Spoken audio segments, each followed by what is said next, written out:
दोस्तों मैं फराज मलिक।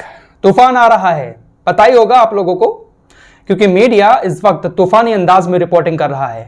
इतना डर तूफान से नहीं लग रहा है जितना मीडिया की रिपोर्टिंग देखने के बाद, खतरनाक म्यूजिक के साथ तूफान की वीडियोस देखने के बाद इंसान को डर लग रहा है। ये लोग ऐसा ही करते हैं। कोरोना के टाइम पर भी ये लोग खतरनाक म्यूजिक लगाकर लाशें ही लाशें दिखाते थे, जिसको देखने के बाद इंसान का दिल वैसे ही बैठ जाता था।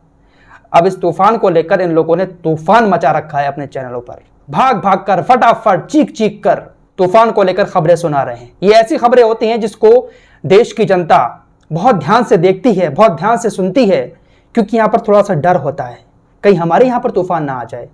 ये जो डर वाली खबरें होती हैं ये बहुत ज्यादा टीआरपी इस मीडिया को देती हैं, इसीलिए इनको एक मौका मिल जाता है। क्या है पूरा तूफान का प्रोसेस, कहां से उठ रहा है, कहां पर इसका नुकसान ज्यादा होगा और क्या तैयारियां हैं, बहुत सादे अंदाज में, बहुत कम समय में सारी बातें आपको बता दूंगा। आप देश के किसी भी कोने में हैं, आपको अपने यहाँ के मौसम के बारे में सब जानकारी यहाँ पर मिल जाएगी।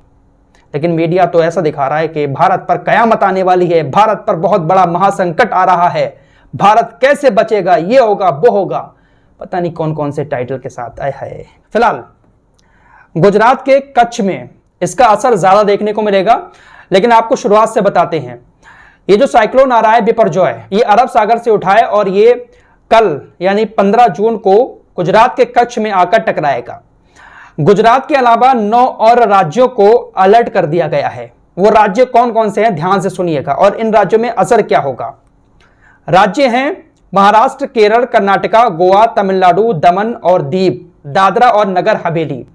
इन जगहों पर इस तूफान का असर देखने को मिल सकता है और असर सिर्फ इतना देखने को मिलेगा इन राज्यों में कि यहां पर भारी बारिश हो सकती है, तेज आंधी आ सकती है, साथ ही साथ राजस्थान में भी बारिश हो सकती है, भारी बारिश हो सकती है इस तूफान की वजह से। दिल्ली, उत्तर प्रदेश जैसी जगहों पर कुछ भी असर इस तूफान का नहीं दिखेगा।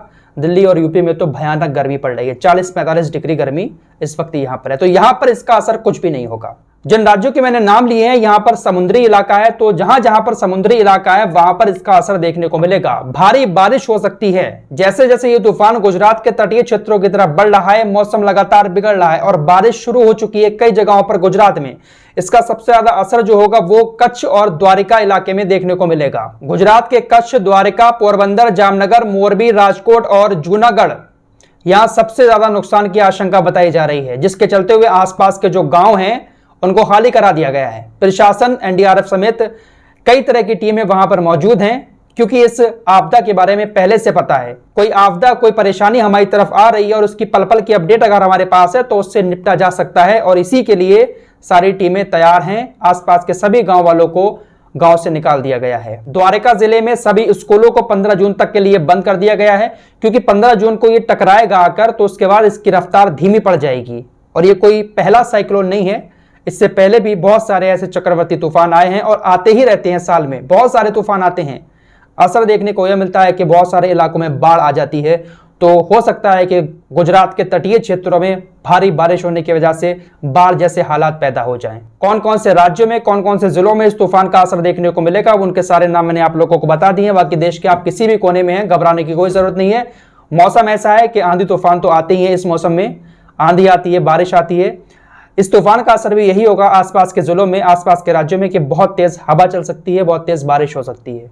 लेकिन मीडिया जिस तरह से इस चक्रवाती तूफान को लेकर रिपोर्टिंग कर रहा है, देश का हर बच्चा इसको देखकर बहुत ज्यादा घबरा रहा है। कहीं हमारे यहाँ कल तूफान ना आ जाए, कहीं हमारे यहाँ पर आफत ना आ जाए। मेरे दोस्तों, डरने की जरूरत नहीं है, बस दुआ करो और सावधानी बरतो। हर जिले में हेल्पलाइन नंबर जारी कर दिए गए हैं। अगर किसी तरह की कोई परेशानी हो आप उन पर कॉल करके मदद ले सकते हैं। फिलहाल सभी टीमें पूरी तरह से इस तूफान का सामना करने के लिए तैयार हैं, अलर्ट मोड पर हैं, तो ज्यादा परेशान होने की जरूरत नहीं है मीडिया की रिपोर्टिंग देखने के बाद। बस दुआ कीजिए कि जो भी तूफान आ रहा है वो ज्यादा तबाही ना मचाए। मिलते हैं एक और नए वीडियो के साथ, तब तक के लिए अपना ख्याल रखिए।